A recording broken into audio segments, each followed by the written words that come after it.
तो बच्चों देखो, आज हम लोग पढ़ेंगे न्यूटन का थर्ड लॉ और स्प्रिंग और स्ट्रिंग को कट करने वाले कुछ क्वेश्चन जो आपके जेईई और नीट में पूछे जा सकते हैं। ठीक है, तो देखिए क्या कहता है न्यूटन का थर्ड लॉ।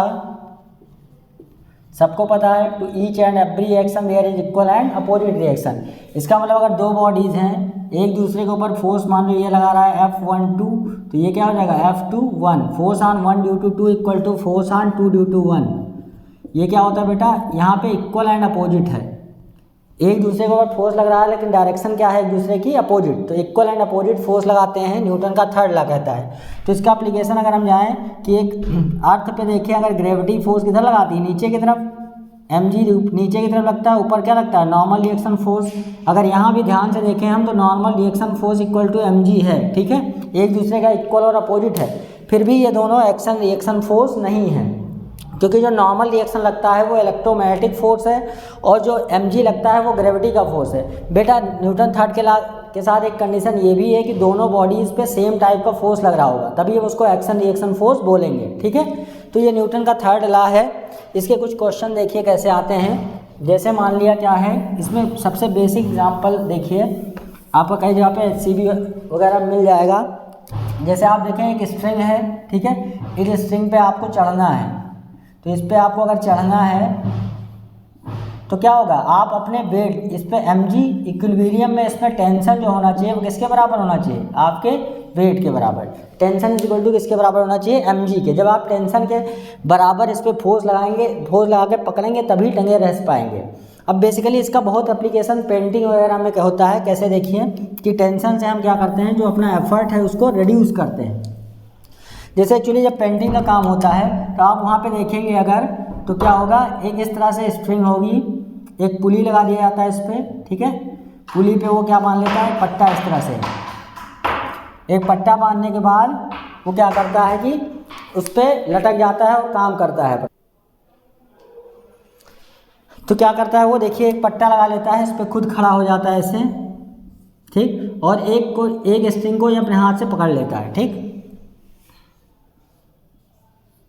ये कोई आदमी, ठीक।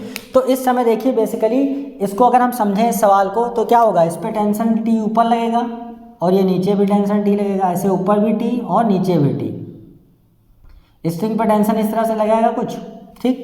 तो अगर इसको हम फ्री बॉडी के हिसाब से जाएं, मान लिया इस आदमी का मास m है और इस जिस पट्टे पे ये लटका हुआ है उसका मास क्या है, स्मॉल m, ठीक है।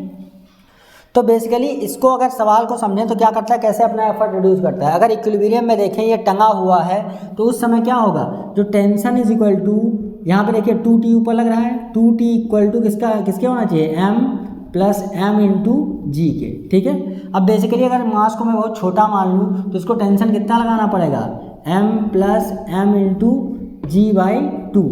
बेसिकली m छोटा m क्या होगा, ये पट्टा हल्का ही होता है आदमी से, तो m लेस देन m अगर कर दें तो क्या हो रहा है, इसको हटा दें तो टेंशन अप्रॉक्सीमेट इसको कितना लगाना पड़ेगा, mg बाई 2।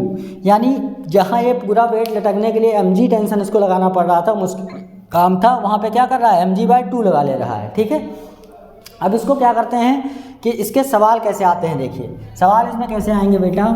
जैसे देखिए एक क्वेश्चन दे दिया कि इसमें जो आदमी है, the mass of man equal to 50 kg, ठीक है, और mass of base is equal to 10 kg। यहाँ पे मास बेस 10 kg है। मान लो ये 2 मीटर पर सेकंड स्क्वायर से ऊपर जा रहा है, किससे जा रहा है, 2 मीटर पर सेकंड स्क्वायर से ऊपर। तो अब देखें बेटा, यहाँ पे अगर इक्वेशन लिखना चाहेंगे तो सबसे पहले अगर हम किसके लिए, आदमी के लिए लिखें, तो आदमी पे अगर ध्यान से देखो तो आदमी इस पे नीचे की तरफ लगा रहा है नॉर्मल रिएक्शन और पट्टा इसके ऊपर लगा रहा है नॉर्मल रिएक्शन, ठीक है, एन। तो एक आदमी के ऊपर फोर्स कौन सा लग रहा है, T, एक दूसरा ऊपर की तरफ कौन लग रहा है, नॉर्मल रिएक्शन, और इसका खुद का वेट किधर लग रहा है, नीचे। यानी यहाँ पे अगर ध्यान से देखें तो tension plus normal reaction of base on man minus mass of man into g is equal to क्या होगा, mass of man into a. यानी टेंशन यहाँ पे T है प्लस नॉर्मल रिएक्शन हमको भी पता नहीं, माइनस मास ऑफ मैन कितना है 50 इंटू जी। 50 इंटू जी को हम 50 इंटू 10 रख देते हैं, is equal to mass of man 50 into कितना हो गया 2। तो यहाँ से अगर देखें तो T plus N is equal to हमको कितना मिल गया, T प्लस एन हो गया 500 और ये हो गया 100 यानी 600, ये मिल गया t प्लस एन 600। अब दूसरा हम देखें, इस बेस के लिए इक्वेशन लिखना चाहें, अगर ये बेस के लिए इक्वेशन रखेंगे तो बेस पे देखिए एक तो t ऊपर लग रहा है और दूसरा आदमी n नीचे लगा रहा है। तो t ऊपर लग रहा है माइनस n माइनस इसका बेस का कितना मास है 10 into g is equal to 10 into 2 हो जाएगा। ठीक है, ये ऊपर की तरफ लग रहा है। नीचे की तरफ देखिए टेंशन ऊपर लग रहा है ये, बाकी इस पर आदमी नॉर्मल नीचे लगा रहा है। इसका जो पट्टे का वेट है वो भी कहाँ लग रहा है, नीचे। तो अब देखिए ध्यान से क्या हो जाएगा, तो देखिए t minus N minus 10 g equal to 10 into 2। तो यहाँ से g की वैल्यू अगर हम 10 रखें तो ये t माइनस एन की वैल्यू हमें क्या मिल जाएगी, यहाँ पे हो गया ये 20 और ये 100 यानी 120। अब यहाँ पे दोनों इक्वेशन अगर इधर लेके जाएं तो t minus N is equal to मिला 120। अगर दोनों को हम ऐड करते हैं तो n कट जाएगा, 2t इज इक्वल टू मिलेगा 720 यानी t इज इक्वल टू कितना मिल गया 360। तो टेंशन यहाँ पे किसको कितना लगाना पड़ा है 360 न्यूटन, जबकि इसका नीचे की तरफ वेट अगर माने तो कितना हो जाएगा टोटल, बहुत ज़्यादा हो जाएगा। इसको आसानी है, तो t इज इक्वल टू 360 आया। अब आदमी का इस पर नॉर्मल रिएक्शन पूछा जाए तो भी आपसे निकल सकता है, नहीं निकल सकता है। आप किसी एक इक्वेशन में n की वैल्यू रख दीजिए तो आपका t की वैल्यू रख दीजिए तो n की वैल्यू आ जाएगी। ठीक है, तो इस तरह से क्वेश्चन इस तरह किया जाता है। अब इसको थोड़ा हम इजी तरीके से कैसे करते हैं, देखिए जब तक दो बॉडीज़ का एक्सेलरेशन सेम होता है, जब तक दो बॉडीज़ का एक्सेलरेशन सेम होता है तब तक हम पूरे को क्या मान सकते हैं, एक सिस्टम। तो हम क्या मान लें, इस आदमी और पट्टे को पूरा एक सिस्टम मान लें तो नॉर्मल रिएक्शन का खेल क्या हो जाएगा, ख़त्म। तो नॉर्मल इसको हम ऐसे लिख सकते हैं, देखिए इस पूरे सिस्टम पे ऊपर की तरफ टेंशन कितना लग रहा है 2t माइनस नीचे की तरफ देखिएगा तो क्या लग रहा है, इसका मास और इसका मास, यानी मास ऑफ मैन है आपका 50 plus 10 into g is equal to total mass कितना हो गया 60 इंटू 2 यानी 2t is equal 2t minus ये आ जाएगा 600 इक्वल टू 120। यहाँ से देखें 2t इज इक्वल टू यहाँ भी 720 आया यानी t इज इक्वल टू 360 आया इससे। अब इससे t आपका डायरेक्ट आ जाएगा। इसके बाद आप किसी एक के लिए इक्वेशन लिख लीजिए, चाहे बेस के लिए चाहे मैन के लिए, तो आपका आसानी से आ जाएगा। ठीक है, दूसरा क्वेश्चन आप लोग देखिए कर लीजिएगा, मेरे से पूछ लीजिएगा, मैं सेम क्वेश्चन यही दे रहा हूँ, इसमें बस लिख लीजिएगा, इसको आप करके हमें कमेंट में भेजिएगा। देखिए जैसे मान लिया इसको मैं मान लेता हूँ नीचे की तरफ एक्सेलरेशन दे रहा हूँ 1 और मास जो मैन का है वो दे दूँ कितना 50 kg और जो ये नीचे बेस है बेस का मास m इज इक्वल टू दे दूँ 5 kg। इस पर आप कर लीजिएगा, अगर एक्सेलरेशन इसका नीचे की तरफ जा रहा हो उस समय टेंशन इसका इस पर नॉर्मल रिएक्शन, ठीक है, टेंशन नॉर्मल रिएक्शन और इसका आपको निकाल के बताना है। ठीक, अब देखिए दूसरा क्वेश्चन लेता हूँ मैं, एक बार जेईई में आपका पूछा जा चुका है, क्या क्वेश्चन है देखिए। जैसे क्या है आपका इस टाइप का क्वेश्चन ऐसे है कि एक यहाँ पे पुली लगी हुई है, ऐसे एक पुली यहाँ लगी हुई है, ऐसे यहाँ से देखिए एक पट्टा इस तरह से बंधा हुआ है, इसका मास m इज इक्वल टू मान लो 10 kg है। ठीक, और यहाँ से इस तरह से यहाँ पे एक आदमी खड़ा हुआ है,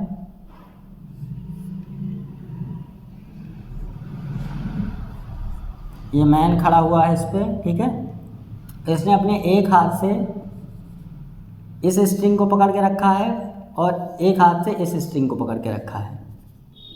ठीक है, और इस पे खड़ा हुआ है। आदमी का मास यहाँ पे है 70 kg, आदमी का मास कितना है 70 kg। अब आपको बताना है कि इसमें कितना स्ट्रिंग लगेगा, normal reaction of man on the base. ठीक है, और क्या बताना है, इसका एक्सेलरेशन मान लिया मैंने दे दिया इधर ऊपर की तरफ, इसका ऊपर की तरफ एक्सेलरेशन हमने दे दिया 2 मीटर पर सेकंड स्क्वायर, इसका एक्सेलरेशन भी दे रखा है कि ये ऊपर की तरफ जा रहा है 2 मीटर पर सेकंड स्क्वायर। अब टेंशन और इस आदमी का नॉर्मल रिएक्शन बताना है। इक्विलिब्रियम पे भी क्वेश्चन कर सकते हो कि इसमें कितना टेंशन होगा, तो आपसे आसानी से निकल जाएगा, लेकिन इक्विलिब्रियम में नहीं। तब देखिए, अब अगर ध्यान से देखें इस पूरे आदमी को हम सिस्टम अगर मान लें तो ऊपर देखिए टेंशन ये टी और ये टी, कुल मिला के कितना टेंशन लग रहा है 4t टेंशन लग रहा है, माइनस मास टोटल कितना हो गया 70 प्लस टी 80g नीचे लग रहा है, यानी इंटू 10 इज इक्वल टू ऊपर की तरफ ये जा रहा है 80 इंटू 2 हो गया, यानी 4t minus 800 is equal to ये कितना आ जाएगा 160, यानी 4t इज इक्वल टू ये आ जाएगा 960। तो t इज इक्वल टू आ जाएगा 240 न्यूटन। कितना आ गया t इक्वल टू 240 न्यूटन। अब जब 240 न्यूटन आ गया टेंशन, अब आराम से हम इसका रिएक्शन निकाल सकते हैं। हम मान लिया इस नीचे वाले बेस के लिए हम लिखें तो बेस को देखिए ये टी और टी खींच रहा है, और आदमी का जो नॉर्मल रिएक्शन है इसको किधर दबाएगा, नीचे की तरफ। आदमी इसको नीचे दबाएगा, ये आदमी को किधर दबाएगा, ऊपर। तो मान लो इसके लिए हम लिखें बेस के लिए, तो बेस के लिए देखिए ऊपर जा रहा है, यानी 2t minus n is equal to क्या होना चाहिए, 10 इंटू ए कितना है 2, हम इसके हिसाब से निकाल रहे हैं। देखिए तो 2 इंटू टी हमारा आ गया 240 minus n is equal to ये कितना आ गया 20, तो यहाँ से n इज इक्वल टू कितना आ गया 500 न्यूटन। n कितना आ गया 500 न्यूटन, ठीक है। देखिए यानी ये आदमी इस पर कितना लगा रहा है, 500 न्यूटन ही अपना जोर लगा रहा है, जबकि इसका अगर वेट कहा जाए तो वेट कितना है 700 kg। तो यहाँ पे देखिए वेट के बराबर नॉर्मल रिएक्शन नहीं आया।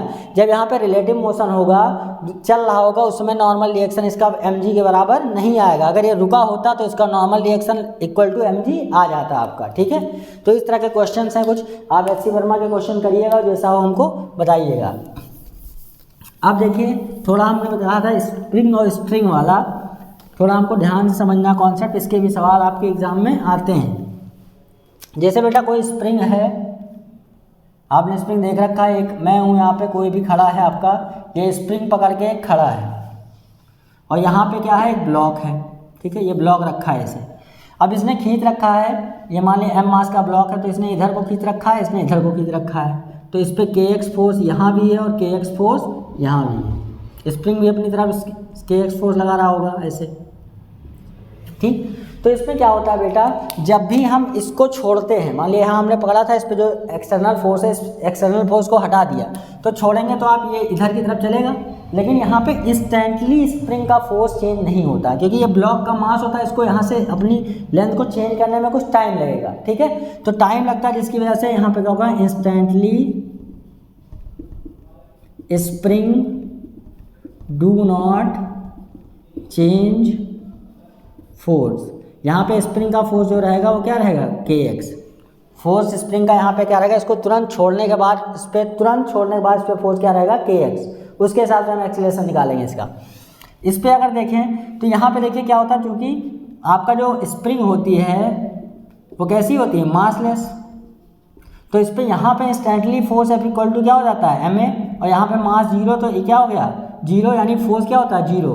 अगर free end when there is generation of free end spring force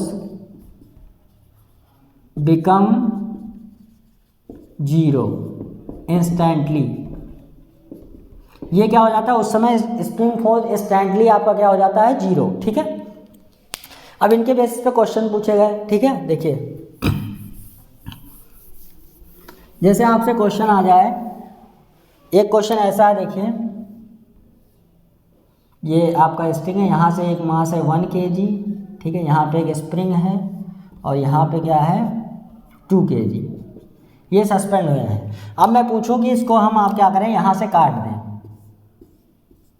और क्या कहें, फाइंड ए जस्ट आफ्टर कटिंग स्ट्रिंग। इस स्ट्रिंग को तुरंत काटने के बाद हम पूछे कि एक्सीलरेशन आप ब्लॉक बताइए। तो मान लेते हैं मैं, ये आपका A1 ब्लॉक है, ये मान लें 2 ब्लॉक है।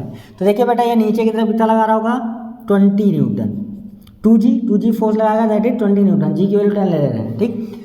अब इस पर देखो ऊपर की तरफ, यानी स्प्रिंग इस पर फोर्स कितना लगाएगा 20 न्यूटन, ठीक। अब 20 न्यूटन स्प्रिंग इधर भी लगा रहा है, साथ में 1 है तो 1 kg नीचे और लगेगा, तो यहाँ ऊपर कितना लगेगा, यहाँ पे जो टेंशन लगेगा वो 30 न्यूटन लगेगा। क्या लगेगा 30 न्यूटन।